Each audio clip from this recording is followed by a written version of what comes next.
Étudiant en quoi? En quoi?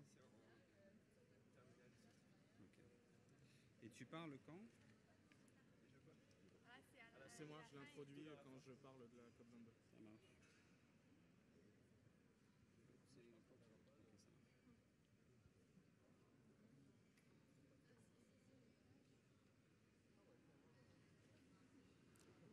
Bonjour à tous, merci d'être venus nous rejoindre sur le plateau et de venir nous regarder également à travers le live streaming en direct du sommet Climate Change de Nantes, où la jeunesse francophone et également la jeunesse mondiale, nous allons y revenir dans un instant, sera ravie de vous présenter son projet pour l'eau et le climat. Car si nous savons bien que la mobilité jeunesse est source d'ivresse, pour déplacer des montagnes, il faut également avoir des structures derrière qui nous encadrent. Et c'est ici que je souhaite tout d'abord présenter les partenaires du projet que nous allons élaborer par la suite et que nous allons vous détailler, qui sont tout d'abord l'OFQJ, l'Office franco-québécois pour la jeunesse, à travers le ministère de la Jeunesse français, et également l'OIF, l'Organisation internationale de la francophonie, pardonnez-moi, ainsi que le Global Water Partnership et le SIE, Secrétariat international de l'eau, qui se sont tous finalement rassemblés ensemble pour permettre de donner à ces jeunes une voix dans le cadre du contexte des débats publics sur l'eau et le climat. Alors, le constat est assez clair. Depuis la déclaration de Stockholm en 1972, qui était la première déclaration mondiale dans le cadre des Nations Unies sur l'environnement, il a tout de suite été reconnu et tout le monde était convaincu que, je cite, « les ressources naturelles du globe, y compris l'air, l'eau, la terre, la faune et la flore, doivent être sauvegardées dans l'intérêt des générations présentes et à venir ». Et on est bien là également dans la coopération intergénérationnelle, car si l'on pense aux générations à venir, il est aussi tout à fait bien de penser à soi d'abord et aux générations présentes, car les impacts sont également pour maintenant.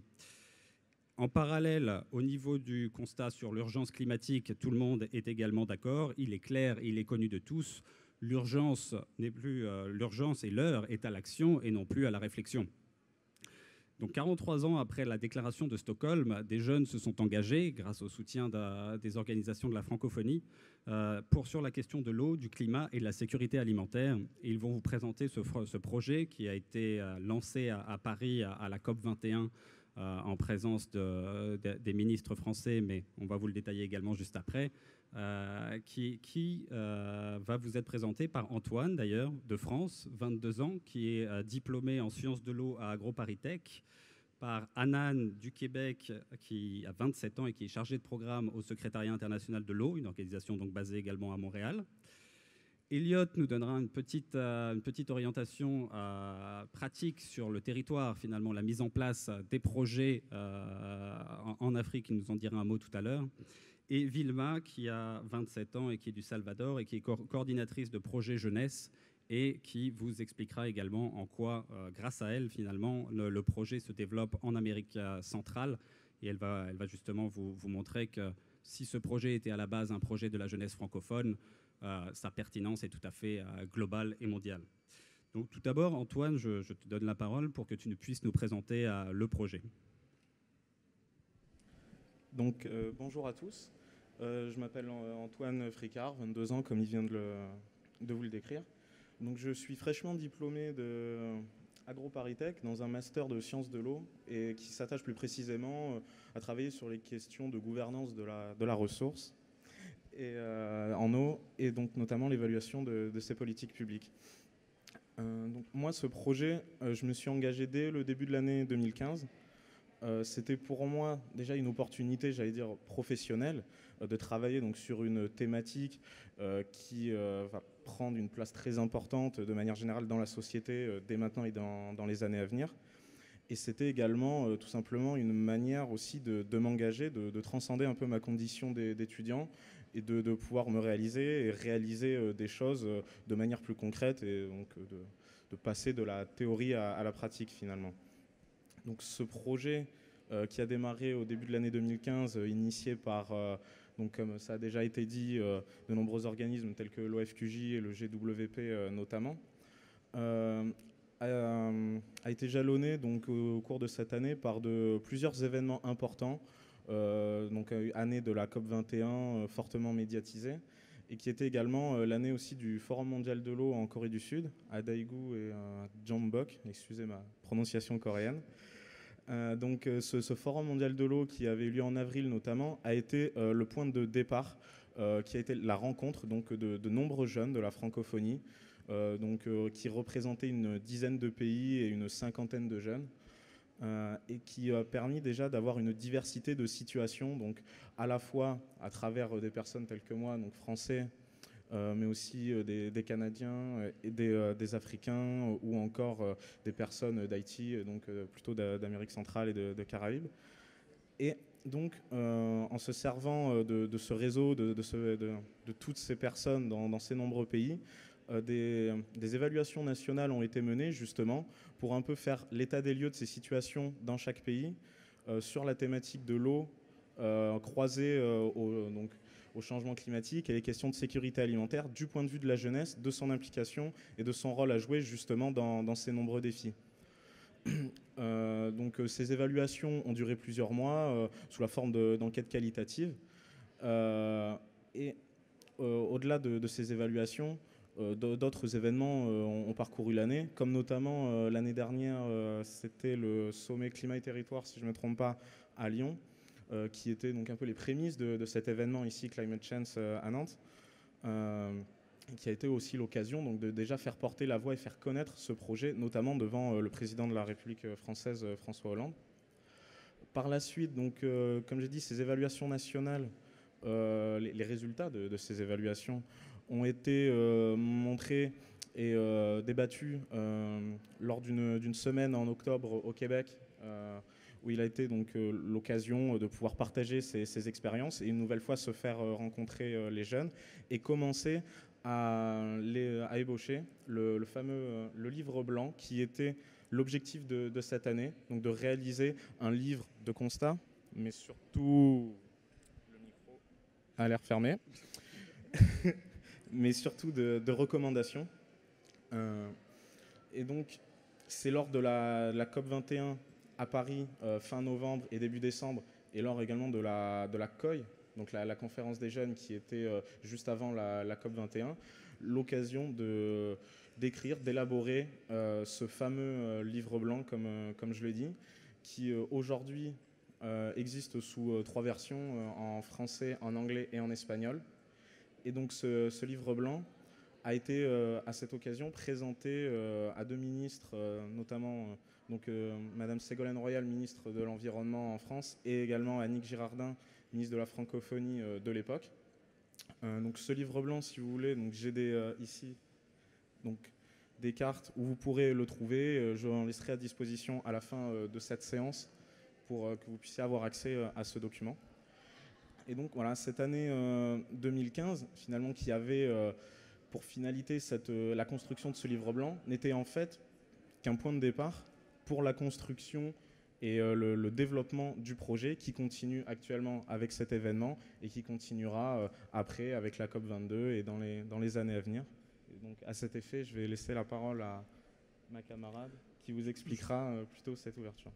Je reprends la main juste avant. Donc merci Antoine pour cette présentation. Donc un livre blanc dont le titre est Un pari pour l'eau. À l'intérieur, 4 chapitres, eau et santé, eau et agriculture, le partage de l'eau et l'eau face aux aléas climatiques, qui sont des thématiques globales qui concernent tout le monde et dans lesquelles les 52 jeunes francophones qui étaient présents à la COP21 pour rédiger ce livre blanc, issus de 17 pays de la francophonie, ont pu exprimer finalement leurs inquiétudes et ce qu'ils pensent être les priorités d'action maintenant pour demain. Par exemple, l'idée de chiffrer sur les produits alimentaires avait été une des recommandations des jeunes, la quantité d'eau utilisée pour la production de ces produits. C'est vrai qu'on ne pense pas tellement à notre impact en eau, le water footprint, et c'est une manière tout à fait ludique de permettre aux jeunes de réaliser finalement combien de litres d'eau ont été nécessaires pour fabriquer tel aliment.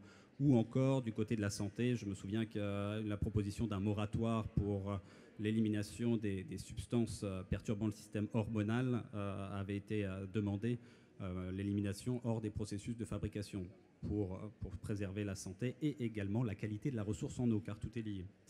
Merci Antoine. Alors, donc nous avons eu la présentation du projet. Maintenant, le mot d'ordre à Stockholm, à la Semaine mondiale de l'eau qui s'est tenue le mois dernier, était implementation, implementation, implementation, donc la mise en œuvre. Et Hanan va nous dire un petit mot de mise en œuvre réalisée par les jeunes dans chacun de leur pays depuis la COP 21. Oui, donc tout à fait. Il y a plusieurs exemples d'actions concrètes, en fait, parce que implementation requiert justement des actions concrètes. Donc, quelques exemples, en fait, pour être quand même assez brève. Et si tu veux te présenter un petit peu juste avant. Oui, bien sûr. Donc, je m'appelle Hanan Selali, je travaille pour le Secrétariat international de l'eau, je suis chargée de programme. Et d'ailleurs, je coordonne des bourses jeunesse pour notre Parlement européen de la jeunesse pour l'eau. Donc, c'est des bourses pour des projets de développement liés à l'eau, et c'est des projets un peu transfrontaliers de coopération en Europe. Et donc, le projet vient d'être lancé, donc j'ai bien hâte de voir la suite des projets de développement. Comme quoi, des initiatives, il y en a toujours un peu partout et il faut quand même pousser dans ce sens. Et puis, donc, pour revenir, maintenant que la présentation est faite, plus concrètement, les projets, certains projets qui ont été réalisés, entre autres, je crois, au Togo, ou des projets de plantation d'arbres le long des plages de Lomé pour, en fait, contrer l'érosion côtière qui fonctionne, ce que je comprends, assez bien. Le projet a été répliqué au Burkina Faso, suivi de campagnes aussi de sensibilisation pour les jeunes et à travers les médias pour aussi faire le lien avec emploi, jeunesse, pauvreté. Donc, la pauvreté liée à l'eau aussi, qui est un enjeu très important. Donc, avoir des ateliers, sensibiliser les médias, un peu mettre, en lumière ces enjeux qui sont très importants, car la jeunesse et l'eau, c'est une chose, mais il faut travailler sur non seulement le climat, mais aussi l'avenir, l'employabilité de ces jeunes qui s'impliquent dans ces projets de développement. Donc, et puis, il y a eu plusieurs ateliers aussi en France, comme notre cher animateur nous a mentionné sur l'impact par rapport à la santé, les hormones.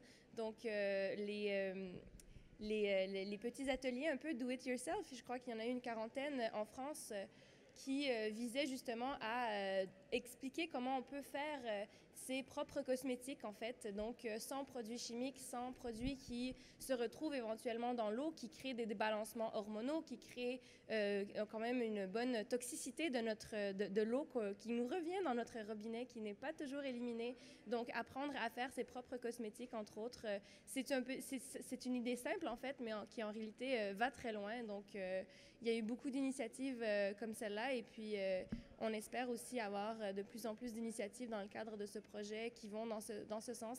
Ce n'est pas nécessairement des projets excessivement élaborés. Ça peut être quelque chose de très simple qui, justement, va avoir un impact monumental. Donc, voilà, ce sont quelques exemples d'initiatives dans le cadre de ce projet. Merci, Hanan. Et de la mise en œuvre concrète dans la francophonie à l'ouverture complètement internationale du projet, sur laquelle Vilma va nous dire un petit mot dans quelques instants, pour nous dire pourquoi, au-delà finalement pour représenter l'ouverture internationale du projet, pourquoi elle s'est impliquée et son engagement concrètement dans les territoires. Et elle va également nous dire un petit mot d'une initiative du Global Water Partnership. So Vilma, can you introduce shortly yourself and tell us why you decided to get involved in this project to make it internationalized in the end, and how are you implementing this Paris for Water, on the ground and with the local communities? Buenos días. Hola, ¿cómo están? Good morning. Bonjour. It's the only thing I know of French. Well, my name is Vilma. I'm from El Salvador in Central America. It's in a small country located next to Guatemala and Mexico, for the reference. I know that maybe you think, why she's here? Well, in Central America, I work with young people and community projects And my experience is like how young people can make difference with few resources, with take an action, with try to resolve a problem.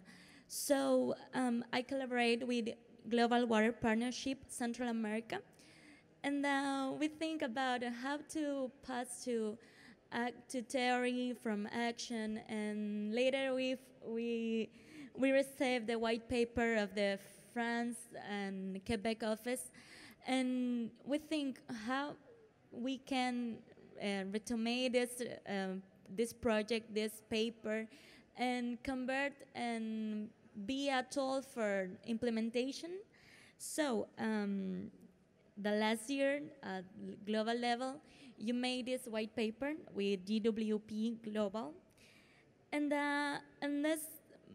this elaboration and the elaboration of this white paper, GWP plays a role like facilitating and to be a platform to young people to propose, to make a difference, to empower them, build capacity, and support them to be involved in different processes.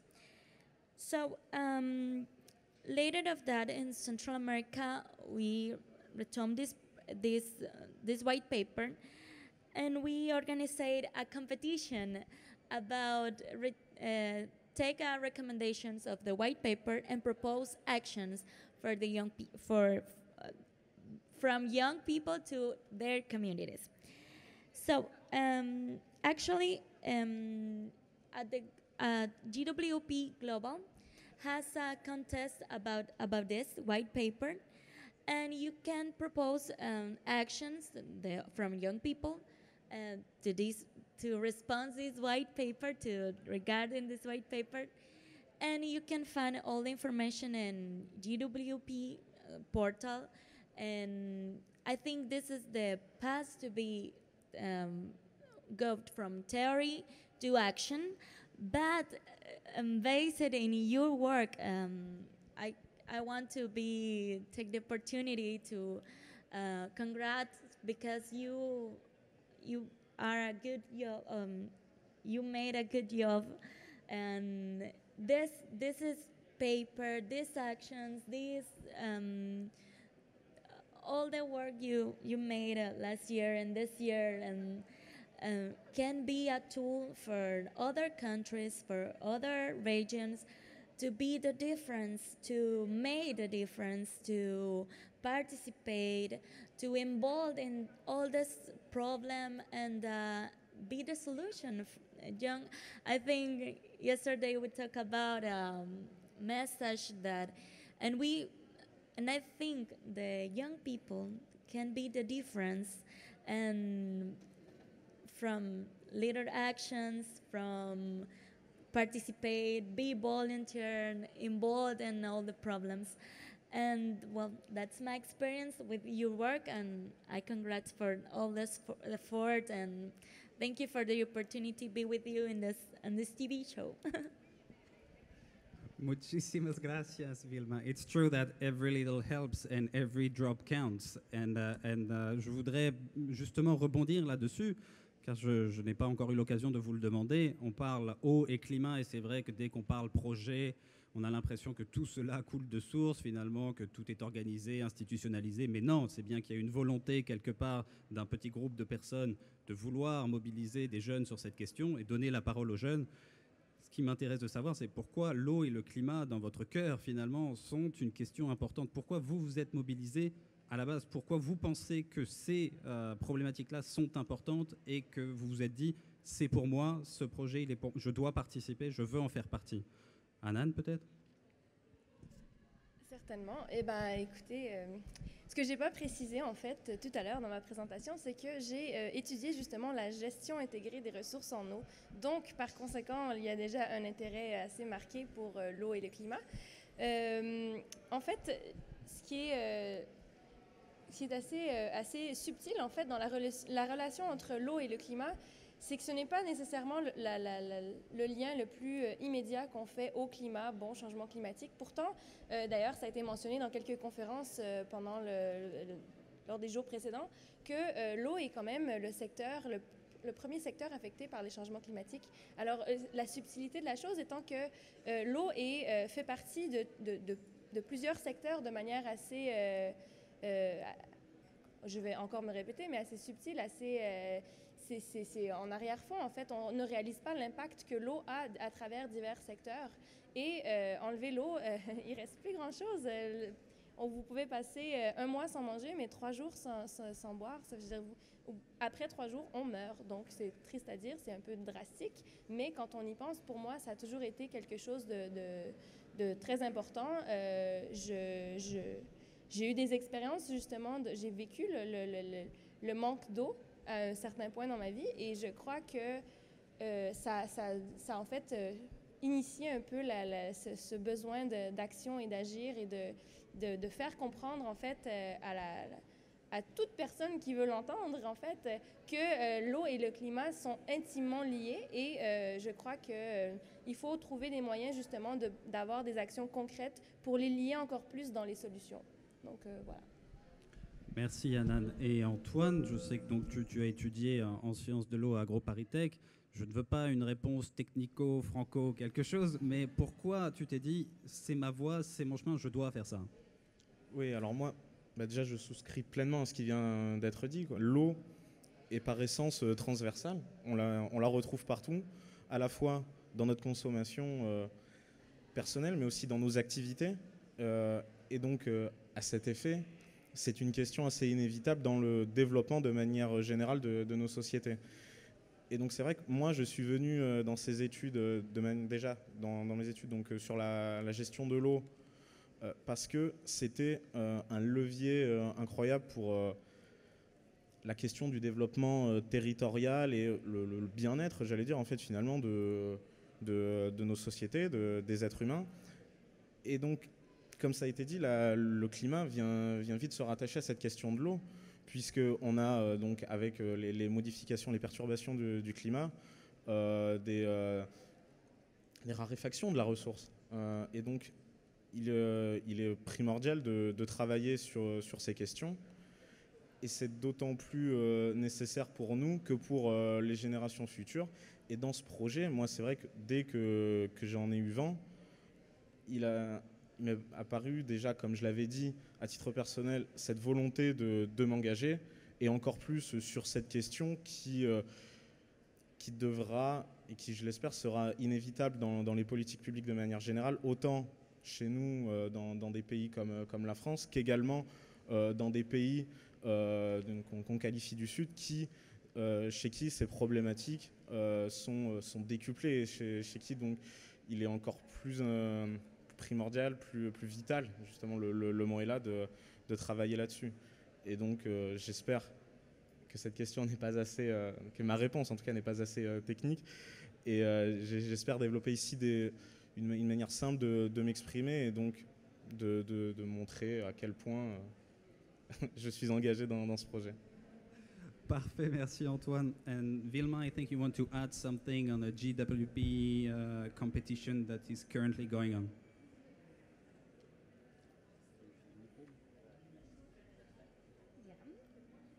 Of course. Hola. Yeah, I have to share something about contest of GWP at the competition. This competition is about actions engaged with the white paper written by Francophony and GWP. We have very selection criteria. This project have to lead young people, of course, and in that these projects have to oriented to results, and the projects have to be locally based, and these activities have to contribute to honest activities and contribute building skills and leaderships of young people. You can have more information on web portal of GWP and the Facebook page, and this proposal don't access 3 pages. And the awards of this competition, the important part, it's 5 grants awards of 1,000 euros, and this euros for projects, bases, and white paper recommendations made it at the COP21. These awards can be used for new projects or partially funds projects that are already under implementations. We think this is a little opportunity, and this is a little project, but I think it's an opportunity to have an action and from young people, and no other actions that in this moment young groups are made. And I invite you, all of you, to enter to the web portal and inform about it. And I hope that you send your proposals to this competition. Thank you, Vilma. Donc, en une phrase, vous avez un concours mené par le GWP, donc le Partenariat mondial pour l'eau, pour des projets jeunesse sur eau et climat, et vous pouvez être financé jusqu'à 100 000 euros pour votre projet. Donc ça vaut le coup d'aller jeter un œil sur le portal, le site, la page que Vilma vient de vous citer. Alors, le projet, on le voit, a été formé de manière globale par beaucoup de jeunes, de 17 pays de la francophonie. Il devient global. On a vu qu'il y avait des réalisations concrètes, que ce soit au Burkina Faso, au Togo, au Québec, en France, au Maroc, à Madagascar, en Tunisie, au Cameroun, de tous les espaces, et maintenant au Salvador, en Amérique centrale. On voit qu'il y a une vraie dynamique. Alors ce livre a été, comme tu le disais Antoine, ce livre blanc a été présenté à Ségolène Royal, ministre de l'Environnement, et remis en main propre à Ségolène Royal, ministre de l'Environnement, et Annick Girardin, ministre en charge du développement et de la francophonie, à la COP21. Maintenant, nous sommes plutôt proches de la COP22. Donc quelles sont vos perspectives pour continuer à porter ce projet, et qu'est-ce qui vient après? What's waiting for us? Monsieur Antoine. Donc je vais reprendre la parole sur cette question. Donc, à travers cette première année de projet, le constat a été assez simple. C'est que la jeunesse avait légitimité à œuvrer sur ces questions climatiques et avoir sa place dans le débat. D'autant plus, et je l'espère qu'on arrive à le prouver, elle en a les compétences. Il lui manque donc les moyens. Et c'est pour ça, notamment, que collectivement dans ce projet, et même de manière générale dans la jeunesse, on a fait, en prenant un peu de recul, le constat qu'il fallait se doter d'outils, notamment d'espaces de coordination, de collaboration, tels que une plateforme numérique qui recenserait tous les projets que l'on mène. Donc cette plateforme est donc actuellement en cours d'élaboration et hébergée notamment par le GWP. Et donc un peu sous la forme finalement de la plateforme Nazca de l'ONU, il s'agit de pouvoir recenser les projets et toutes les initiatives qui sont menées en fait par des jeunes, et de pouvoir passer d'une logique en fait, je dirais, de projets qui sont en compétition à des projets qui se font en coopération. Donc de pouvoir mutualiser les moyens, les informations, et donc optimiser les résultats. Donc c'est une plateforme qui se veut proposer des solutions, mais également qui permet de pouvoir devenir la solution également nous-mêmes. Et donc voilà, à ce sens, les perspectives, un peu comme j'avais expliqué tout à l'heure, sont vraiment, et comme ça a été dit aussi de nombreuses fois, la mise en œuvre. Ce livre blanc qui avait été rendu à la COP21 n'était finalement que le point de départ de tout ce que nous sommes en train de mener, et le but est vraiment donc une mise en œuvre la plus locale et opérationnelle possible. J'admire beaucoup déjà ta science du maîtrise du micro, toute française à ton âge, mais c'est bien beau tout ça sur le papier, mais au final, est-ce que c'est faisable ? J'étais très tenté de le faire avec l'accent québécois, mais je me suis retenu cette phrase. Comment vous, en tant que jeune, vous allez porter ce projet, le développer, le continuer à le faire vivre et surtout le pérenniser? Parce que finalement, soit c'est du one shot, c'est la COP21, c'est présenté, Et après, bon, on a un papier, on a un cadre, mais il n'y a plus rien qui se produit derrière, parce que ça, finalement, les êtres humains sont très forts à dessiner des cadres et des nouvelles initiatives. Mais après, là, quand on parle de réalisation derrière, le suivi, le monitoring est tout de suite un peu plus compliqué ou un peu plus lâche, et on a moins de retours, finalement, sur le changement pour les populations dans les territoires. Et Anan, je sens que tu vas éclairer ma lanterne sur ce sujet. Je vais essayer en tout cas. C'est tout à fait vrai en fait. La question de pérennisation d'un projet est toujours difficile et d'autant plus pour des projets de jeunesse parce que souvent les ressources sont justement plus limitées et puis il faut justement travailler sur les capacités, donner les capacités aux jeunes aussi de pousser leurs projets et par capacité, le terme, en fait, est très large. Ça inclut des questions de financement, ça inclut des questions aussi d'opportunité. L'opportunité est très importante, que ce soit en termes de l'opportunité via un concours comme celui du GWP ou que ce soit une opportunité via un professeur qui nous aide, qui nous donne cette petite tape dans le dos dont on aurait besoin pour aller vers le bon projet ou pour justement soutenir de manière plus, on va dire, professionnelle peut-être, les initiatives jeunesse, c'est très important. Donc, c'est sûr que la pérennisation d'un projet comme celui-là va passer aussi par, par les capacités les capacités en fait de financement, les capacités en termes d'opportunités, en termes de mentorat peut-être, en termes... Il y a beaucoup d'obstacles en fait aussi sur le chemin de ces beaux projets de développement et je crois qu'il faut aussi ouvrir un petit peu les portes, changer peut-être quelques mécanismes qui sont un peu plus traditionnels et un peu laisser la voie à l'innovation aussi en termes de financement, en termes d'opportunités pour les jeunes. Je crois qu'on est une ressource infinie d'idées et des fois, il faut juste prendre une chance justement et dire d'accord, je crois en ton projet et puis je vais te donner les moyens de réussir en fait. Donc voilà, c'est un peu aussi un échange intergénérationnel, je crois, qui se fait entre expertise et opportunités offertes par des gens qui ont justement des années d'expérience, qui sont les professionnels, et la jeunesse qui déborde d'envie et d'ambition et juste d'énergie en fait. Donc, une ressource infinie et des matières premières renouvelables, c'est ça en termes d'énergie pour la mise en œuvre de ce projet. Alors, le Global Water Partnership vous a obtenu une tribune le 8 novembre prochain à la COP22. Ma question est simple, quel sera votre message, Antoine ? Alors déjà, comme vient de le dire Anan, on parlait d'opportunité. C'est justement une opportunité assez incroyable d'avoir une place dans le débat, mais également aussi une place physique, justement, donc avec cette tribune et pouvoir s'exprimer. Et donc là, je vais essayer ici d'être moins verbeux, peut-être. Cette tribune, ça sera l'occasion de parler d'action, de parler de terrain, de faire vraiment le déroulé des projets qui sont déjà menés.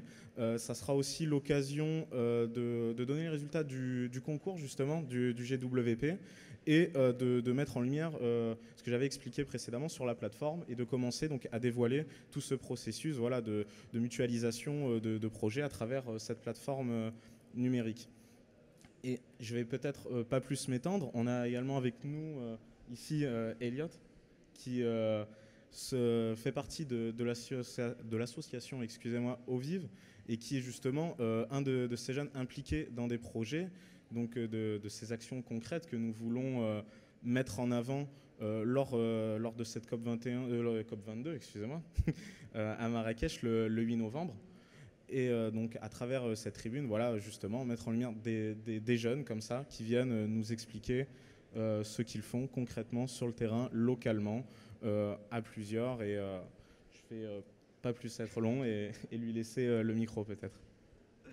Merci Antoine d'avoir levé le voile sur notre invité mystère sur ce plateau qui va pouvoir enfin se révéler à vous. Alors Elliot, j'aimerais que tu prennes le temps de te présenter parce que tu nous l'as dit tout à l'heure, tu as 18 ans.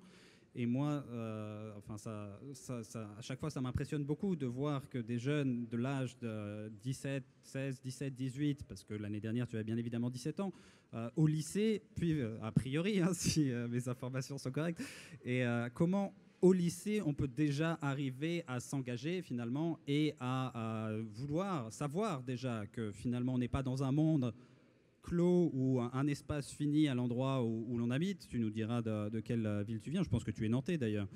Et de voir que finalement d'autres personnes n'ont pas forcément les mêmes conditions de vie, d'autres personnes n'ont pas forcément la même expérience dans la vie et probablement la même chance, je ne sais pas. Et de voir que déjà à cet âge-là, tu te dis il faut que je fasse quelque chose. Et moi je trouve ça que c'est assez extraordinaire. J'aimerais bien que tu prennes le temps pour nous l'exposer et que tu nous parles de ton projet mis en place de solidarité justement entre le Nord et le Sud. Ok, merci Vivien. Du coup, oui, c'est ça, donc, je suis lycéen, je suis sûrement le plus jeune de cette délégation. J'ai 18 ans cette année, à peine en fait, et j'avais 17 ans l'année dernière quand on a participé à la COP 21. Et du coup, ouais, j'avais ce désir de m'impliquer dans des projets comme ça, parce qu'en fait, disons que ces questions-là me plaisent depuis tout le temps, mais j'avais toujours l'impression que pour nous, les jeunes qui ne comprendront pas vraiment le vocabulaire scientifique, c'est pas hyper accessible, on ne comprend pas toujours ce qui se dit. Et du coup, voilà, donc cette envie d'en savoir plus et en même temps d'accessibilité en fait, quoi. On comprend pas forcément tout ce qui se dit tout le temps sur les grands sommets comme la COP 21, tout ça. Et du coup, oui, donc tu l'as dit, je participe à un projet de coopération décentralisée entre la ville de Couéron, qui est une ville de l'agglomération nantaise, et la ville de Zorgo au Burkina Faso. Et donc voilà, donc c'est un projet qu'on mène depuis un certain temps entre les deux villes. Moi, je l'ai rejoint il y a 2 ans. 2 ans. Et en fait, on travaille sur les questions de l'eau et l'assainissement dans la ville de Zorgo, au Burkina Faso, donc le lien avec le projet ici présent. On a eu la chance de se rendre à Zorgo l'année dernière, cet été je veux dire plutôt, pour rencontrer la jeunesse là-bas qui fait un travail assez énorme aussi. Voilà, donc on a eu l'occasion de les rencontrer une première fois en France l'été dernier et de commencer à travailler sur ces questions de l'eau et l'assainissement dans la ville de Zorgo, puisque vous vous en doutez que c'est une réalité qui est totalement différente avec celle qu'on peut connaître ici, hein. Donc avoir un robinet, en fait, on s'en rend pas compte, mais c'est une chance, avoir un robinet chez soi.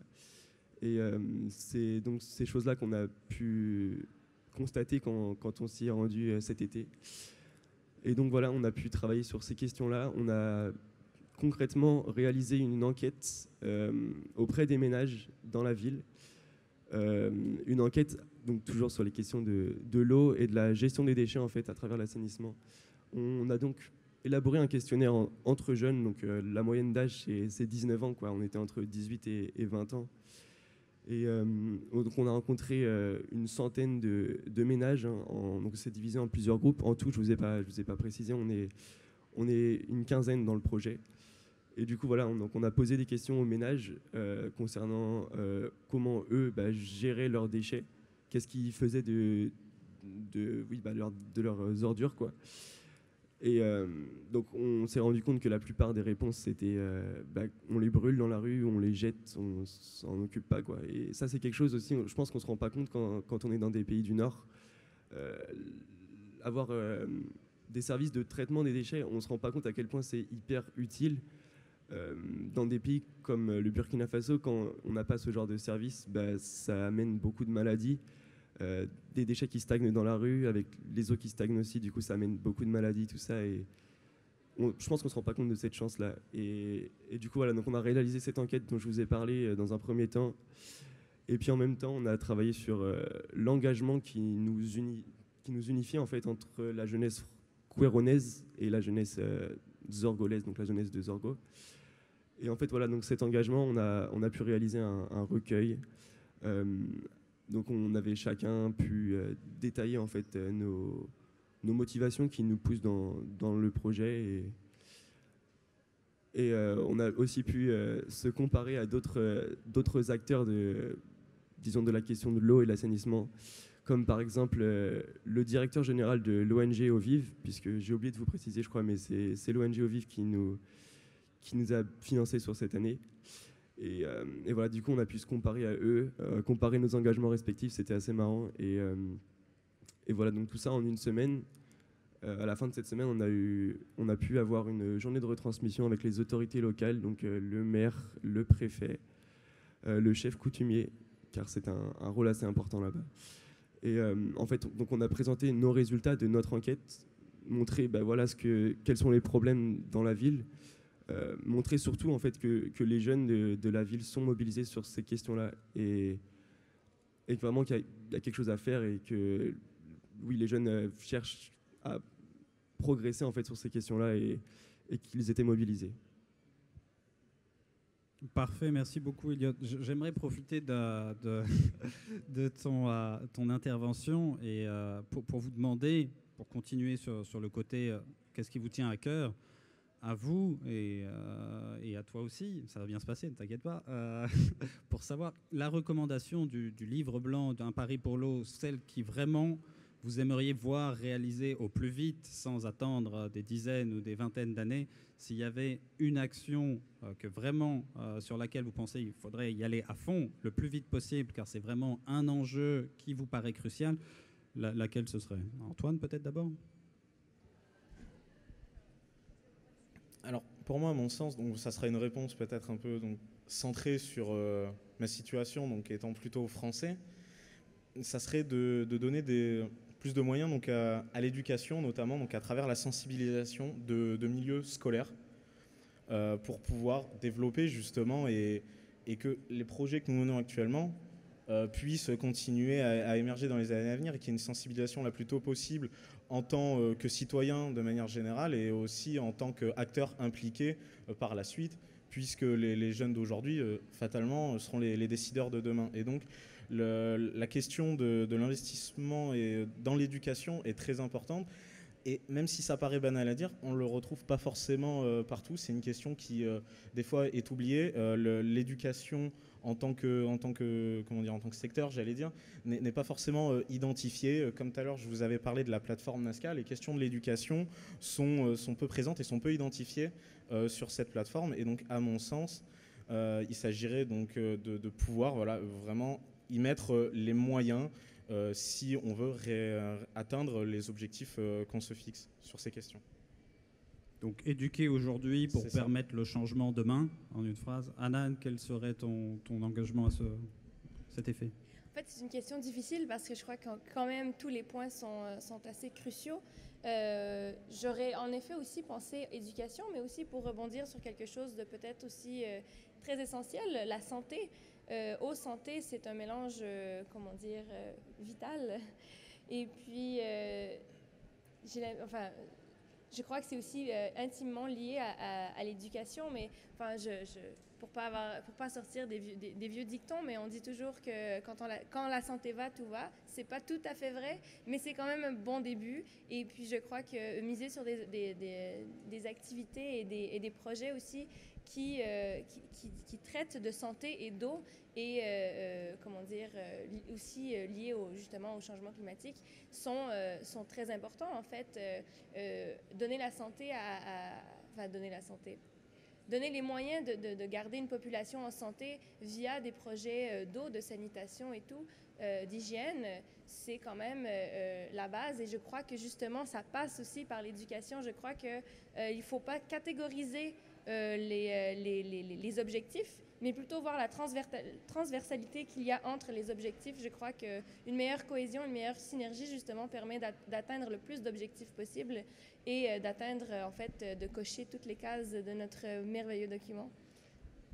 Des dictons vintage, donc vous faites plus jeune que vous en avez l'air, mademoiselle. Elliot, je sais que tu as pu rencontrer des jeunes, notamment du Parlement mondial de la jeunesse pour l'eau au Burkina Faso, que tu as pu échanger avec eux. Et de ton expérience, qu'est-ce que tu en retires finalement pour toi, ce qui te paraît le plus important, aussi bien dans la coopération Nord-Sud que, de toute cette expérience, qu'est-ce que tu en retires pour toi et quelle est la priorité que toi, tu fixes? Je pense que, au-delà excusez-moi, au-delà des différents domaines, en fait, oui, l'eau, il y a la santé, il y a l'agriculture, il y a pas mal de choses importantes qui sont sûrement des priorités en soi, mais je pense qu'au-delà de ça, il faut faire des actions en concertation, en fait. C'est-à-dire que nous, ce qu'on fait, par exemple, c'est qu'on travaille là-bas avec les populations locales, c'est-à-dire que ce qu'on fait, c'est qu'on fait ça pour eux. En même temps, nous, on apprend des choses. Et en fait, c'est transversal, ça va dans les deux sens, quoi. Je pense que c'est ça qui est important, en fait. On peut travailler sur l'assainissement, on peut travailler sur l'agriculture, sur n'importe quelle question, mais il faut toujours qu'il y ait un échange de connaissances quelque part, en fait. Et on apporte quelque chose, mais on en rapporte aussi. Et c'est ça qui est important, je pense. Merci. Vilma, what do you think, for you, like, what is the most important priority, and if you could make a change, like, not like Michael Jackson, but like if you could make something happening like now without having to wait for 10 or 20 years, what would be like the crucial priority for you, and the priority you would like to see implemented as soon as possible? Well, for young people, the priority is participated and bold. And I think all the problems are important to resolve. And it's difficult elect one. But for me, the most important thing is the people react, the people participate, the people get involved in these solutions. For each community, the problem is different. For each country, the problem is different and important. For my country, for example, the most important problem to have to resolve is the water management. We have just one important river that we share with Guatemala and Honduras, and the government need to have to actions in the management of this river, and each country have a specific case that it needs to resolve. And so I think for people and for us as young, the most important thing is bold, participate, be volunteer, integrate in an organization, participate in a space of decisions. Don't be afraid of that. This is our right, and we are citizens of the world, of our countries, and we have to participate. And we have to inform about it. We have to propose solutions of the problems of our community, our country, and our region. And that's the steps that we have to take to be the world different. So if we expect the solutions come of other people, we don't have it. We have to change first for ourselves, and later and we can solve the problems of the world. Merci Vilma. Éducation, participation, santé, le point commun que je vois entre tous ces éléments, ce sont les droits de l'homme. Et je pense que c'est assez éclairant finalement de voir que vos priorités correspondent à des droits fondamentaux de chaque être humain et qui mériteraient la plus grande attention et la plus grande réalisation dans les meilleurs délais. Mais j'aimerais saisir cette opportunité pour ouvrir les échanges avec la salle, pour savoir ce que vous, finalement, vous aimeriez demander à nos jeunes du projet Un pari pour l'eau. La jeunesse s'engage pour l'eau et le climat. Et si, quelle serait votre priorité, ou si vous avez d'autres questions, des remarques, des commentaires, nos participants répondront avec grand plaisir à vos questions.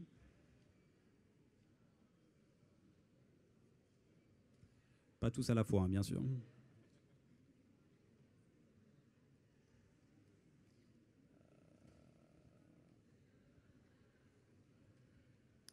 Merci pour votre présentation. Merci aussi pour votre engagement. C'est inspirant de voir du monde autant engagé dans des projets comme ça et dans des démarches qui peuvent mener des actions concrètes sur le terrain. Juste une réflexion comme ça. Il est vrai qu'aujourd'hui, on est présent dans ce genre d'événements, donc les sommets, à la COP21, à la COP22, et on participe à quelques négociations, mais au final, la question, c'est qui c'est qui a le crayon, puis qui c'est qui écrit les déclarations, qui prend les décisions sur le terrain. Est-ce que vous considérez que les jeunes sont assez représentés aujourd'hui dans les institutions qui nous gouvernent? pour que on puisse réellement prendre la place et générer les changements qui devraient s'imposer au regard des défis qui nous contemplent aujourd'hui. Merci. Une autre question peut-être avant de...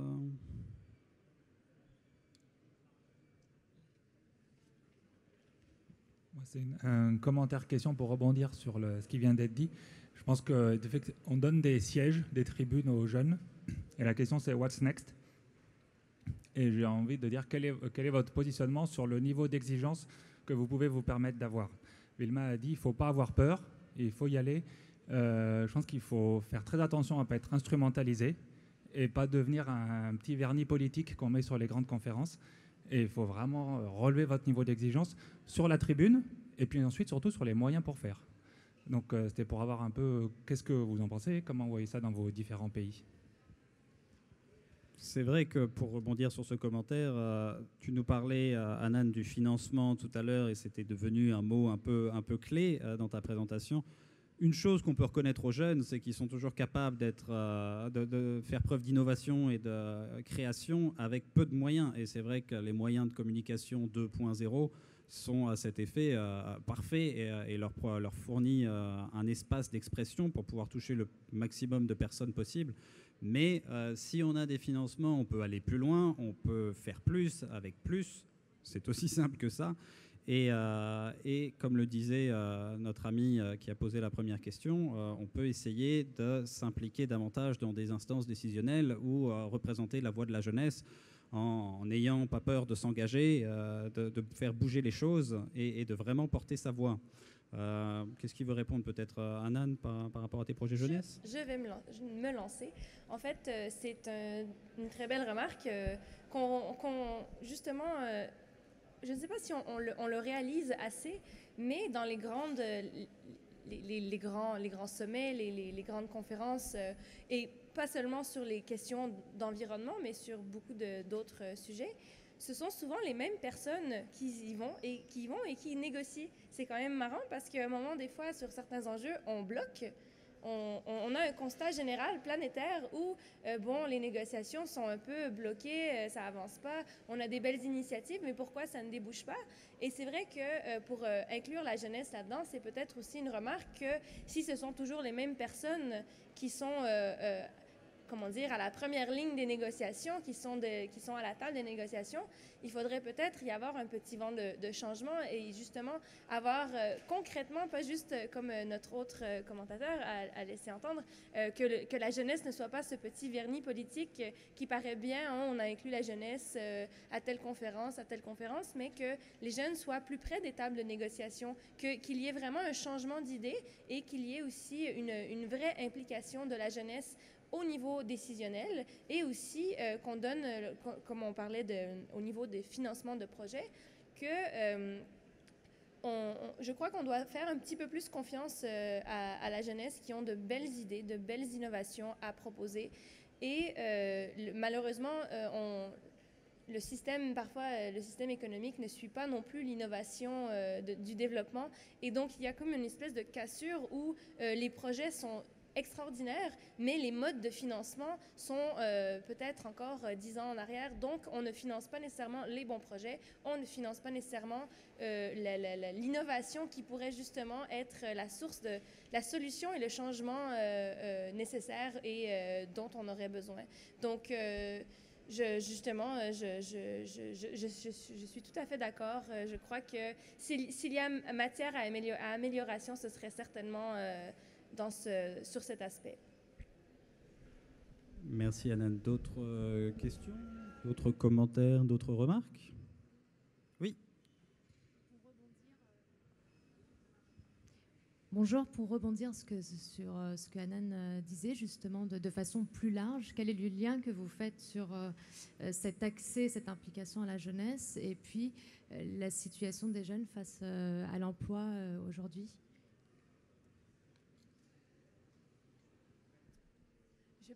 Je peux répondre également. Justement, on en discutait un petit peu plus tôt cette semaine. Et oui, il y a aussi la question de l'emploi. Nous sommes jeunes, mais nous sommes aussi sortis de l'école. Nous avons nous avons des diplômes professionnels dans des domaines où est-ce que nous sommes prêts à nous impliquer et à travailler, en fait. Et c'est vrai que la question de l'emploi, non seulement dans le domaine des jeunes professionnels en environnement, mais c'est vrai que la question aussi devient un peu plus large, la jeunesse en général, qui veut s'impliquer à plusieurs niveaux, qui n'a pas toujours justement ces opportunités. Je crois que c'est vraiment une question d'opportunité. Et puis, en réalité, c'est très dommage. C'est dommage pour tout le monde parce que tout le monde pourrait être gagnant de cette implication des jeunes. Mais c'est vrai que les questions d'emploi et de l'employabilité des jeunes est importante, et je crois que si je reviendrai toujours à ce commentaire, si on fait un peu plus confiance aux jeunes, pourtant on a été formés par des professionnels, des gens qui ont de l'expérience, donc il faut aussi avoir confiance dans l'éducation que vous nous avez donnée. Donc si vous avez confiance en l'éducation que vous nous avez donnée, pourquoi vous ne nous feriez pas confiance pour faire le travail justement et nous mettre à l'emploi? On est prêts. Voilà, ça balance tout simplement. Vilma, I would like to hear you on that water, climate, and jobs, but jobs for the youth, and how you shift from participation and then afterwards to gain some kind of economic sustainability for your livelihood afterwards. Like the connections. How do you, for youth, what are your expectations in terms of jobs afterwards?